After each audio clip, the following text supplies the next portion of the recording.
Stuart, Happy New Year to you. Yes, Happy New Year to yourself. Thank you very much. Now, you've just turned 39 at the end of December. We won't dwell on that too much. But you found yourself back in the heart of the team. You're also managing the reserves, and you're also now, another string to your bow, you're also looking after the youth team. What do you do in your spare time? Yeah, not a great deal, to be honest. Yeah, bit of paperwork in my spare time. Yes, it's obviously a busy time. I sort of was involved a little bit earlier in the season, 2 or 3 games I think it was, and then I had a conversation with Jim at the time, just saying, if I'm playing in the team, yes, that's great, but if I wasn't going to be in the team, I didn't really think it was the best use of my time to be getting dragged to whatever, Dagenham or Luton, to be sitting on the bench when I could probably be doing other things in my time that might be better served. So we had that conversation early on, and then I sort of drifted out the scene for a little while, but always with half an eye. I was still training and trying to keep involved and keeping fit and ready to go if and when required. And a bit of an injury, not crisis, but 1 or 2 lads dropped out in midfield and I found my way back in. It seemed to be pivotal in our resurgence as well. We've had a bit of a turning forward. Well, we don't like to put it down to me solely, do we? No, but we've had a change of formation, and you back in midfield as well. It does seem it's a little bit more calm in midfield. Yeah. How does it feel to be back in the first Yeah, it feels team? great, yeah. Listen, you play as long as you can. Whether I'm 19, 29, 39, I still want to play football. I was always the same at 19. I thought I should be playing every game.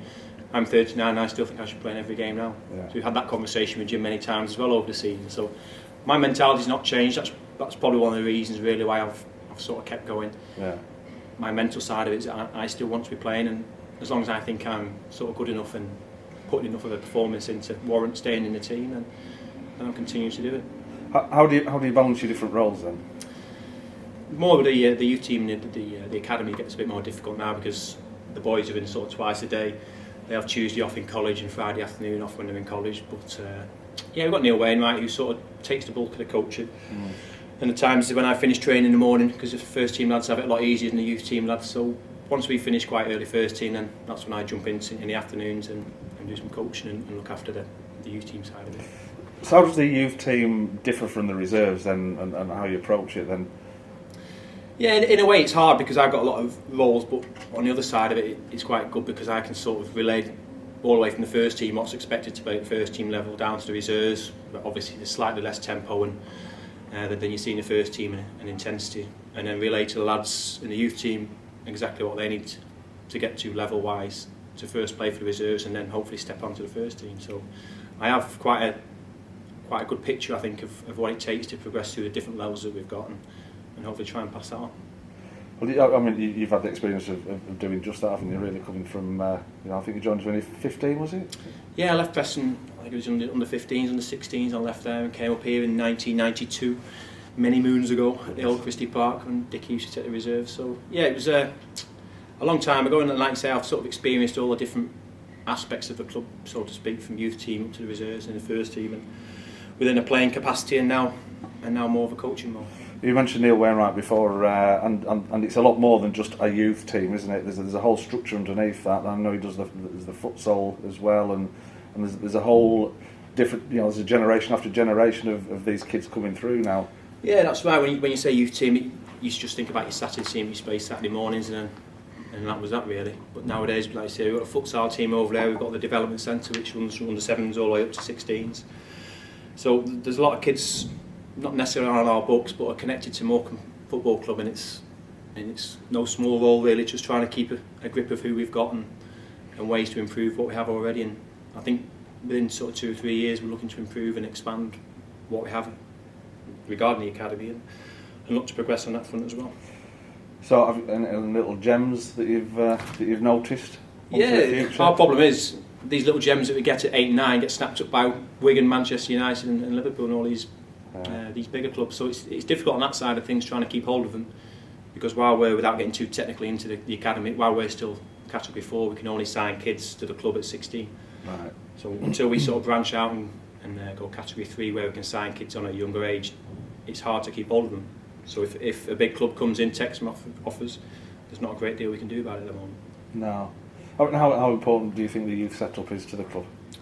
Yeah, I think it's really important. I think certainly a club of our size, I think we've gone not so much full circle, but we started off in the Jim Harvey days. Yeah. That's sort of what's left a big impression on me of how him and Alan Keeling set up the youth system here and got a lot of good kids from Manchester especially. And I remember when I was sort of coming through your Maguire time, Hardicers, there was always 5-6 young kids that were through our system that were playing in the first team. And that sort of dried up a little bit. So it seemed to fall away for a while, didn't it? It sort of dried up over the sort of Sammy Mack days and to some extent on the Mr Bentley's time as well. So we're trying to sort of right the wrongs that were done, I think, over the last 5 or 6 years. And I think it really is really important, especially for the fans and the town itself, to see some local and some good young players coming through. So you go from being the gaffer on the pitch for the reserves and of course running the youth, and then you're back in the dressing room where you're in with the mix and the banter. How do you balance that? Do you get any stick off the lads? Yeah, I get stick off lads all the time. That's what football's all about. But yeah, it's remembering which dressing room. Sometimes the banter's a bit different for the first team than it is for the under-16s. So you've got to be a bit careful sometimes with some of these young kids. But no, it's great. It keeps me stimulated on the playing side of it, and to keep training with all the lads. Looks after that side of things where I'm playing, but at the end of the day I can't, although I'd like to, you can't play forever and ever, so it will come to an end sooner rather than later, I would have thought, and I have to sort of start looking towards bringing 1 or 2 young kids through. Are you looking forward to next season? Are we going to see Drummy still carrying on? I take each week as it comes, let alone each year. I think I've been signing year contracts for about the past 10 years now. What am I, 39? Yeah, I think it was 33 I started signing. How many times have you been written off? Oh, many times. That's why you stop reading Shrimp's Voices, isn't it? It's one of the reasons. So, on a serious note, how do you think we're doing this season? Where do you think we're going to end up? Yeah, I think I probably share Jim's attitude. I think we could probably be doing better than we are. I think, although we're a lot more solid at the back, we're conceding a lot less goals than we have. The goals have dried up a little bit at the other end, and we're falling on the wrong side of too many 1-0s at the moment, and sort of 0-0 games when we should probably be kicking on and winning games. So I think we should probably be 6-7 points off better than where we are now. If you look at the teams we've beaten, as in Morecambe's been for the last 10-20 years, it always tends to be the top teams that we beat. Yeah. And we seem to struggle against teams that come up here and shut up shop, and we can't seem to break them down. So there's a few little areas that we need to work on, but it's always nice to be looking up rather than looking down. Yeah. Well, we've got Tranmere coming up this Saturday, and obviously they've had a bit of a struggling season, apart from against us. Yeah, well, I think we have quite a few teams from over the years, don't we? But I think we probably all eased one from earlier in the season at their place. Skipper getting sent off. I've just been astounded by the amount of work that Ken and Jim are putting into the strategy for it. And this isn't just particularly for this week. Ken's just been showing me the reams and reams of paper and notes and all the video work and everything that goes into a presentation that he's going to give on Thursday to the players. Do you get involved in any of that? Yeah, well, like you were saying before the interview, the days have changed where you used to turn up with your camera and start shooting. It's the same with football really nowadays. Yeah. The days have gone of training Tuesday, Thursday nights, turn up Saturday and having a game of football. Nowadays we're in sort of probably 6, 7, 8 hours a day working on things, working on the opposition, seeing what's going to be the best formation for us, what personnel fit into that formation, depending on what the opposition's doing as well. So there's a lot of different things to take into consideration to what team the supporters get to see on a Saturday. So Jim and Ken, do they bring you into the discussions? Yeah, Jim and Ken have been great for, I think it's 4 or 5 years now. We've sort of all been together, and Jim's always been very open in his sort of discussions and his conversations. Obviously he can make the final decisions at the end of the day, but he's always been good about talking about the team and about what sort of opposition we're playing against and how things might change for the weekend. So no, we have a number of discussions and come up with the best solution really between it all. Is this where you see your future in football management? You see in coaching, management, what? Yeah, I think there's certainly a lot of work to do with the youth system at the moment. So I think short term, certainly medium term, maybe even, I want to try and help and push the youth setup to where we want it to get to, and put the club itself in a stable enough position where we're starting to bring through some good young kids, and that'll make it easier for the next manager, wouldn't it, if we've got some decent young talent coming through. It would. Who knows, it might even be you.